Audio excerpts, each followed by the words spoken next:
오늘 말씀 우리 교회가 3주 동안 새벽 본문과 큐티 본문으로 삼아온 스가랴서 말씀입니다. 오늘 말씀을 보면 이날, 이 여호와의 날에는 말방울에도 여호와께 성결이라는 단어가 새겨질 것이다. 이 여호와께 성결이라는 단어는 대제사장이 쓰는 관에만 새겨졌던 글귀입니다. 성막 안에 또 그 일들을 감당하고 전체를 관장하는 대제사장만이 쓸 수 있는 관, 거기에 여호와께 성결이라는 단어가 유일하게 쓰여져 있었습니다. 그런데 그 말이 일상에 사용되는 말 방울에도 여호와께 성결이 쓰여질 만큼 모든 일상에서 하나님의 백성들이 거룩한 삶을 사모하며 살게 된다. 우리의 일상 속의 모든 곳에 여호와께 성결이 새겨지게 되는 날, 여호와의 날이라는 것이죠. 또 제사장들의 먹거리를 위한 솥, 모든 제사 지내는 자리에, 성물이 아닌 자리에, 일상의 자리에 있는 솥, 그 솥을 가져다가 제사를 드릴 수 있는 때가 온다는 것입니다. 성막 안의 성물은 거룩하게 구별돼야 하고 그것을 위한 제사 제도는 아주 엄격했습니다.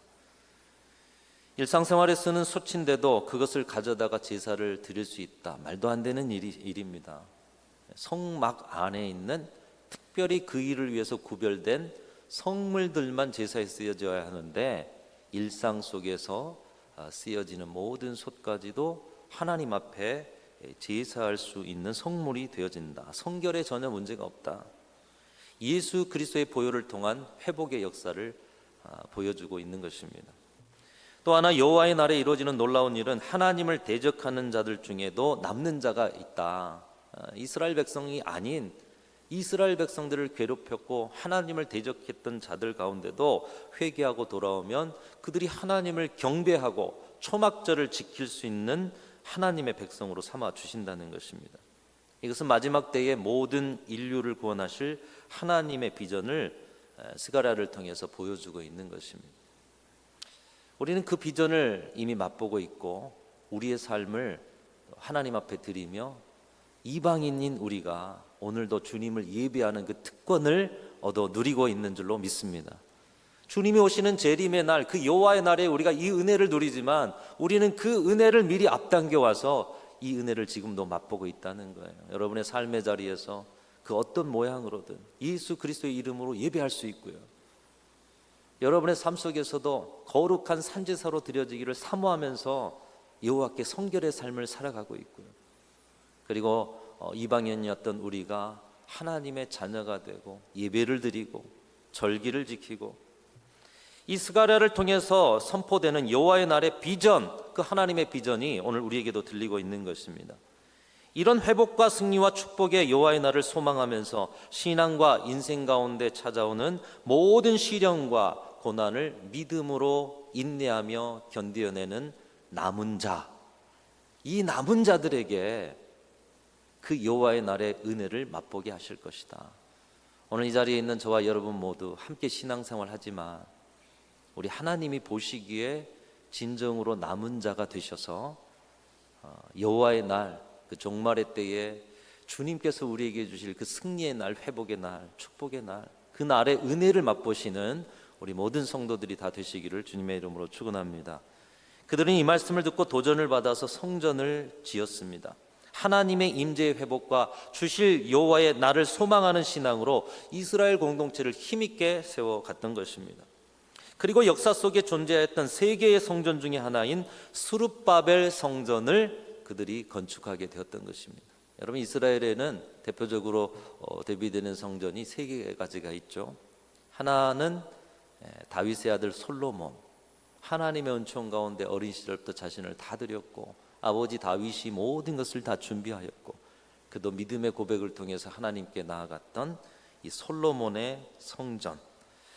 또 하나의 성전은 오늘 본문의 배경이 되는 스룹바벨의 성전입니다.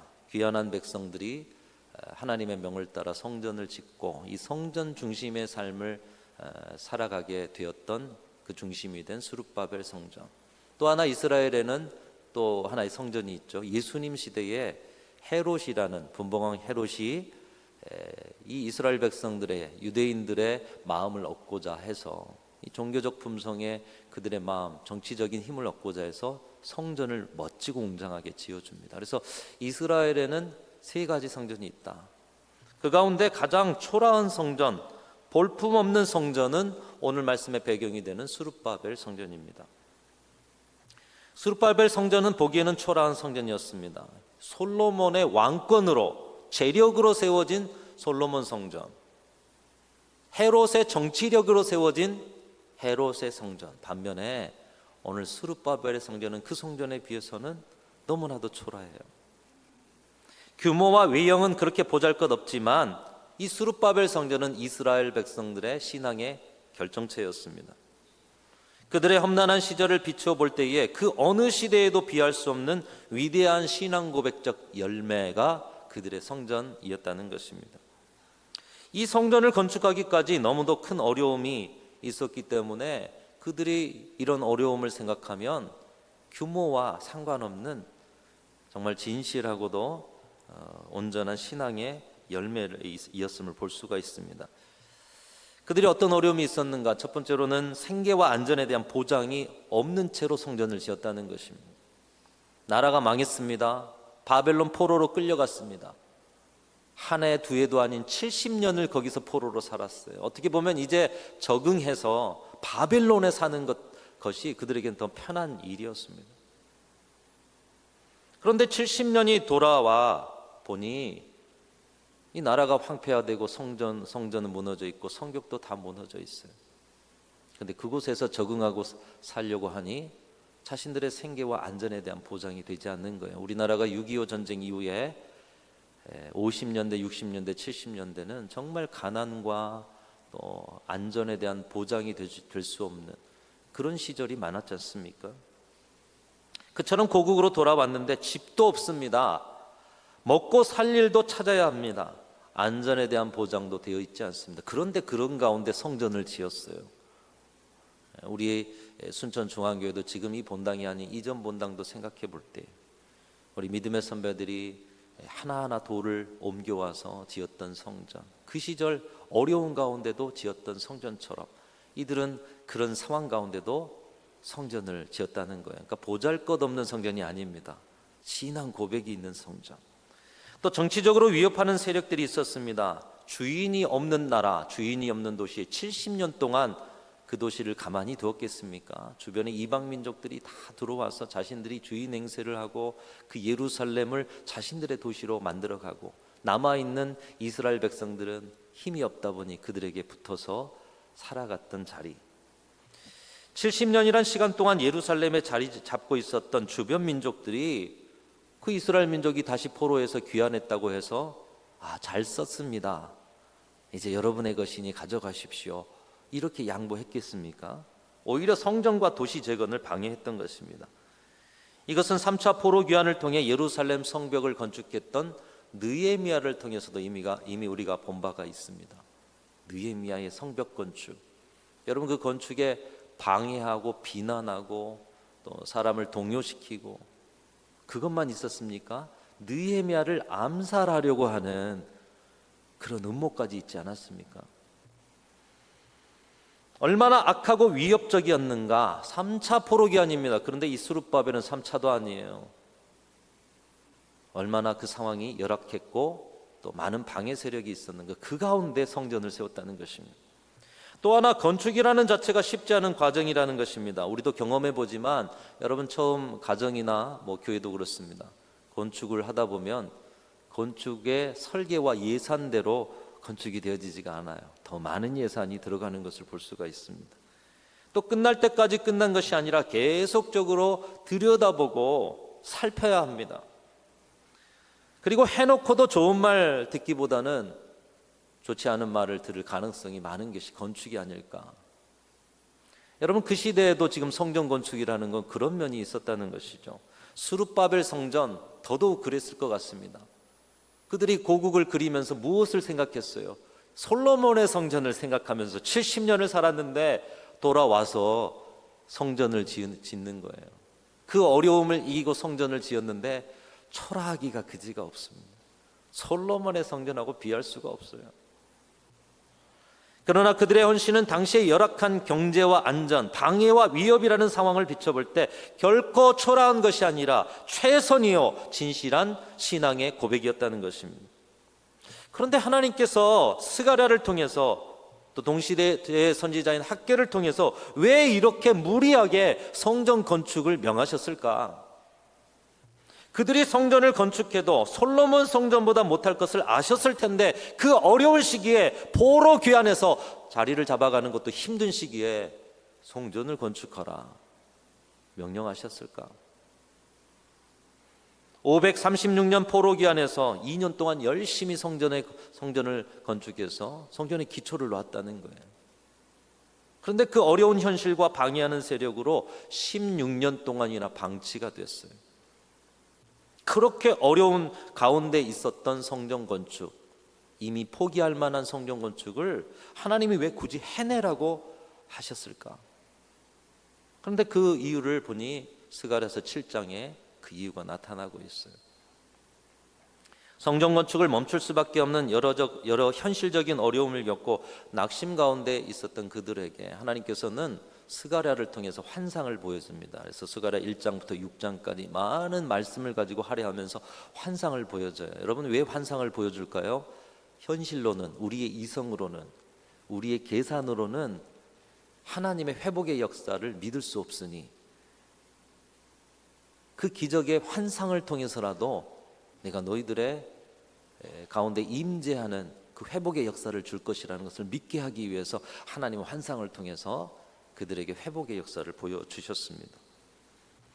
환상을 통해서 그들에게 회복의 약속을 주시는데 나라가 패망하기 전 솔로몬의 성전에 임재한 하나님의 영광과 임재, 그리고 메시아가 와서 그 모든 것을 바르게 하고 세워가는 여호와의 날을 줄 것이다. 이런 환상과 말씀들을 스가랴서를 통해서 주시는 것입니다.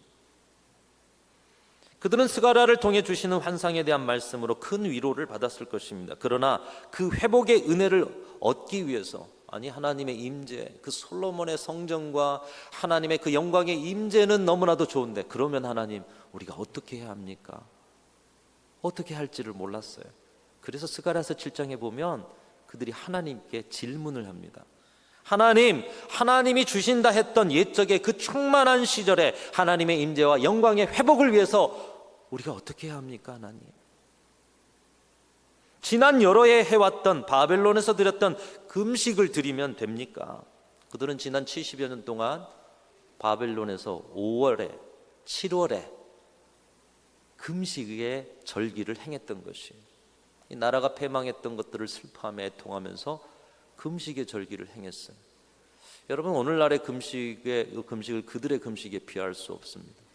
오늘날의 금식은 개인적으로 하루 굶고 마는 다이어트 같은 금식으로 하는 경향들이 있어요. 근데 그들은 금식을 위해 죄를 뒤집었습니다. 베옷을 입습니다. 사람들 앞에서 그 일을 행하고 슬피 울고 애통합니다. 모든 일을 뒤로 밀어두고, 그것도 바벨론 포로가 된 그 땅에서 온 민족이 금식의 절기를 하나님 앞에 드렸어요.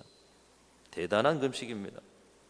그러나 하나님께서 그들의 금식에 대해서 이렇게 말씀하십니다. 너희가 70년 동안 다섯째 달과 일곱째 달에 금식하고 애통하였거니와 그 금식이 나를 위하여 한 것이냐? 그렇지 않다. 너희의 금식은 너희를 위한 것 아니었느냐? 여러분 말씀해 보면 두 번이나 나를 위하여 한 것이냐?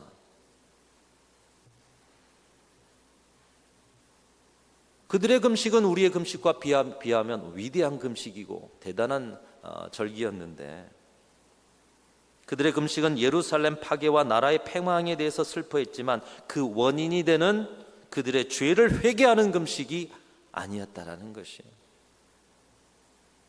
자신들의 처지를 연민합니다. 자신들의 위로를 구합니다. 그 외에는 아닌 종교 행위에 지나지 않았다. 여러분 오늘 예배가 여러분의 위로와 여러분 자신을 연민하는 마음으로만 드려진다면 여러분을 위한 예배예요. 주님은 우리에게 원하시는 예배, 주님이 우리에게 원하시는 금식과 신앙의 삶은 우리를 위한 것이 아니에요. 주님을 향해 있어야 한다는 거예요.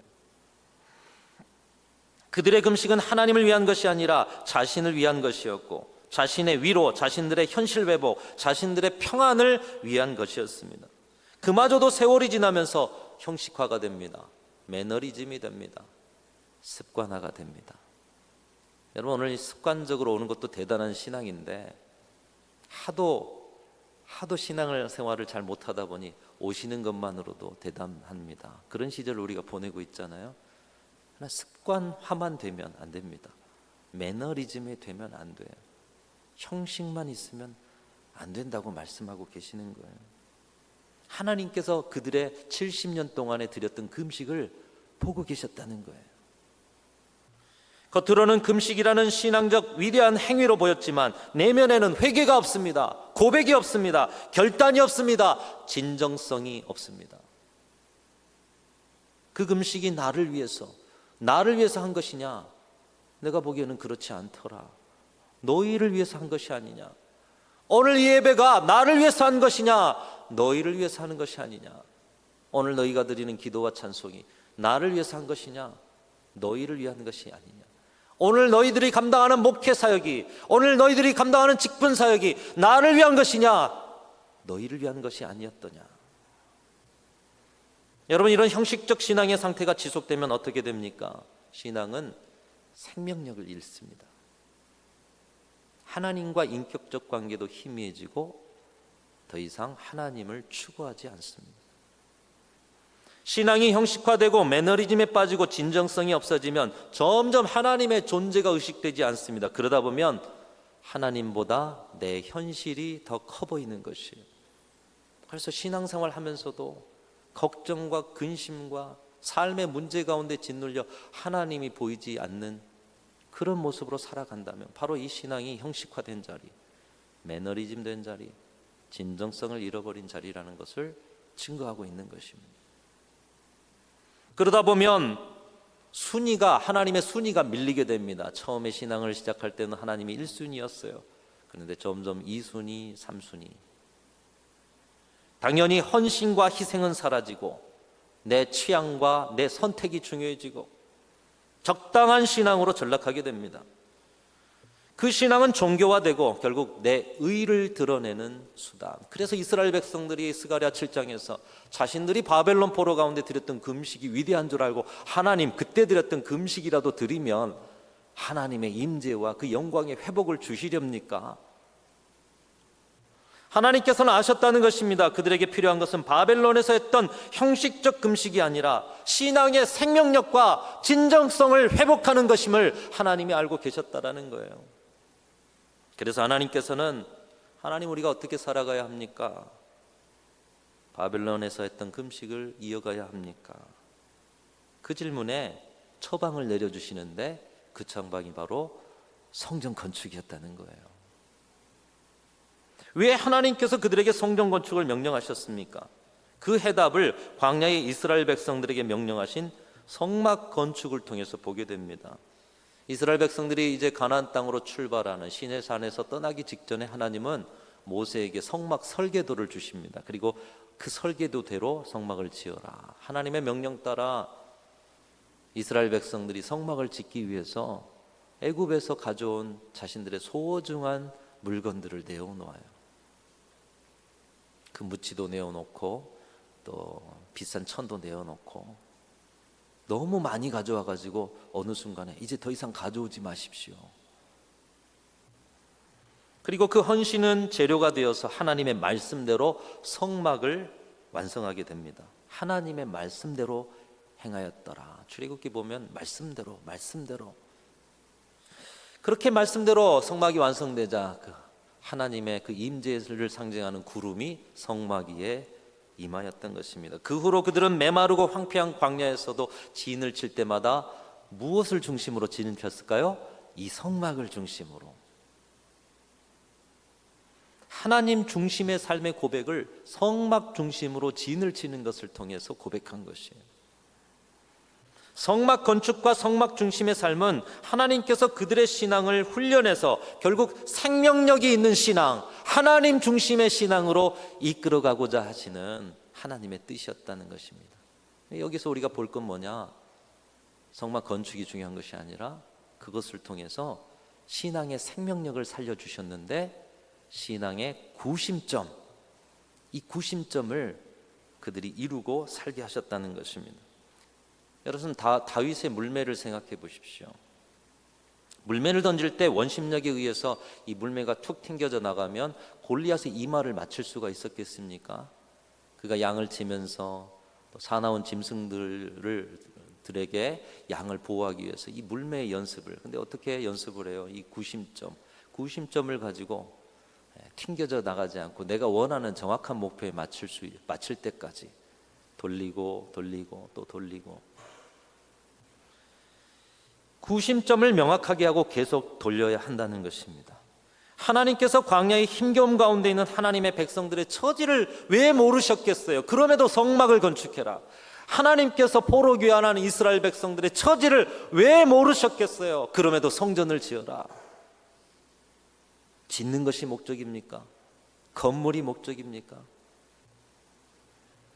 그것이 아니라 그 과정을 통하여 구심점, 신앙의 구심점을 회복하라는 것입니다. 성전 중심의 삶, 회막 중심의 삶, 하나님 중심의 삶을 통해서 생명력의 신앙을 회복하라는 주님의 명령이었던 것입니다. 사랑하는 성도 여러분, 주님은 우리를 여호와의 날로 인도하고 계십니다. 그날은 모든 하나님을 대적하는 것들이 심판받고 폐하여질 날이요, 그날은 우리 믿음의 사람들이 모든 것을 회복하고 승리하고 또 주님이 주신 그 은혜를 누리는 축복의 날이 되는 것입니다. 그 은혜를 누리기 위해서 생명력 있는 신앙으로, 진정성 있는 신앙으로 신앙의 구심점을 회복하여 살아가야 한다. 그리고 그런 신앙 안에 남은 자가 되어야 한다. 주님은 우리에게 그렇게 말씀을 통해서 명령하고 계십니다. 사랑하는 성도 여러분, 스가랴 시절의 신앙인들에게 성전 건축, 성전 중심의 삶의 회복이 신앙의 구심점이었다면 오늘날 여러분에게 신앙의 구심점은 무엇이겠습니까? 여러분의 신앙이 생명력 있고 여러분의 신앙이 지금 이 자리에서 진정성 있게 하는 이 신앙의 구심점이 무엇이겠습니까? 그것을 반드시 찾는 이 가을이 되실 수 있기를 주님의 이름으로 축원합니다. 그것을 찾으셨다면, 그 구심점을 발견했다라면 이스라엘 백성들이 어려운 중에도 성막을 건축하고 성전을 건축하고 물매를 돌렸듯 각자의 신앙의 구심점의 현장으로 나아가실 수 있기를 주님의 이름으로 축원합니다. 우리가 왜 시니어 NLS를 하고 중보기도 사역을 하고 가을 말씀 사경회를 열고 여러 가지 행사에 참여해서 헌신하고 봉사, 그 일이 목적이 아니에요. 여러분의 신앙의 생명력을 더하는 자리, 그 자리를 만들어 드리기 위함인 것이에요. 구심점을 발견하셨다면, 기도의 자리가 내 신앙의 그 구심점이라면 기도의 자리로, 말씀의 자리로, 헌신의 자리로, 배움의 자리로, 섬김의 자리로, 그리고 그 현장으로 나아가서 주저앉아 있지 말고 다시 일어나 온 힘을 다해서 여러분의 물매를 돌리시고 복음의 빛의 쥐부를 돌리셔야 한다는 거예요.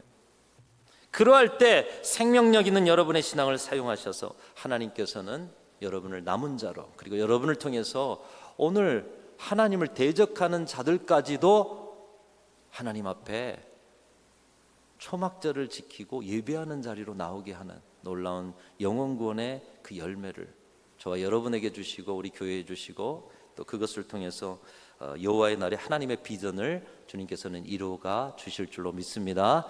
이 가을에 여러분의 구심점의 자리로 찾아가서 힘차게 다시 일어나 주의 뜻을 이루어가는 우리 귀한 성도들이 다 되시기를 주님의 이름으로 축원합니다.